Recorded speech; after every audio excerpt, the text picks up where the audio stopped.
Hello student, आपका स्वागत है हमारे YouTube channel Sharma study point में। और इस वीडियो में यहाँ पर बताएंगे आपके लिए बहुत ही मोस्ट इंपोर्टेंट टॉपिक क्या है हमारा, ट्रांसपोज ऑफ मैट्रिक्स यानी आव्यूह का परिवर्त। तो देखिए आव्यूह का परिवर्त, इसका बहुत इंपॉर्टेंट ये टॉपिक है। क्यों? क्योंकि ये कई बार एग्जाम में बहुत ज्यादा पूछा जाता है, इस पर क्वेश्चन भी आता है। तो यहाँ पर समझ लेते हैं आव्यूह का परिवर्त क्या है। देखिए अगर हमारे पास कोई भी मैट्रिक्स ए आई जे है, क्या है ए आई जे, जिसका ऑर्डर है m बाई एन, क्या है m बाई एन ऑर्डर है। यहाँ पर m का मतलब है रो और यहाँ पर ये n का मतलब है कॉलम, रो और कॉलम यानी, है ना। तो यहाँ पर आप क्या करेंगे, ये जो मैट्रिक्स लिखी हुई है इसमें आप इसको बदल देंगे। क्या बदल देंगे? a बराबर हो जाएगा ए जे आई, क्या हो जाएगा ए जे आई, और ऑर्डर भी चेंज हो जाएगा n बाई m। क्यों?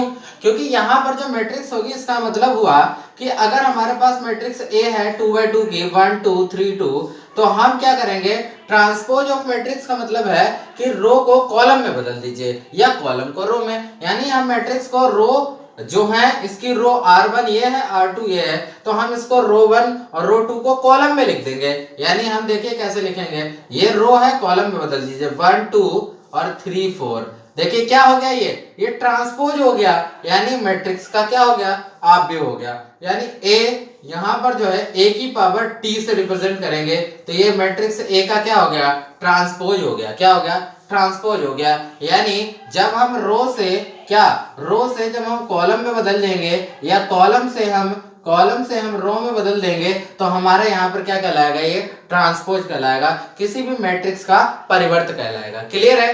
तो यहाँ पर परिवर्तन निकालने के लिए जैसे एक एग्जांपल और लेते हैं। अगर बी मैट्रिक्स यहाँ पर 1 3 1 2 3 4 4 5 6 ले लिया आपने, बोलो हाँ। तो यहाँ पर क्या करना पड़ेगा, ये रो 1 R1, ये R2, ये R3 हो गई, नहीं हो गई। आप यहाँ पर क्या करेंगे, इन R1 R2 और R3 रो को हम कॉलम में चेंज कर लेंगे। तो देखिए पहला यहाँ पर जो रो है वो कॉलम बन जाएगा, यानी 1 3 1। इसी तरीके से दूसरा रो है वो कॉलम बन जाएगा 2 3 4। इसी तरीके से तीसरा कॉलम है वो रो है तो कॉलम बन जाएगा 4 5 6। यानी ये जो है बी का मैट्रिक्स का क्या हो गया, ट्रांसपोज हो गया। यानी बी की पावर टी से रिप्रेजेंट करेंगे। किससे रिप्रेजेंट करेंगे? बी की पावर टी से रिप्रेजेंट करेंगे। यानी हम ट्रांसपोज किसी भी मैट्रिक्स का करेंगे तो हमारे पास यहाँ पर टी आ जाएगा। क्या आ जाएगा? टी आ जाएगा। तो इसी तरीके से अगर हम बात करें कि हमारे पास मैट्रिक्स कोई भी हो, उसका ट्रांसपोज निकालने का मतलब है रो से कॉलम में चेंज कर दीजिए। क्लियर है? रो से कॉलम में आप चेंज कर देंगे, यानी जो रो होंगी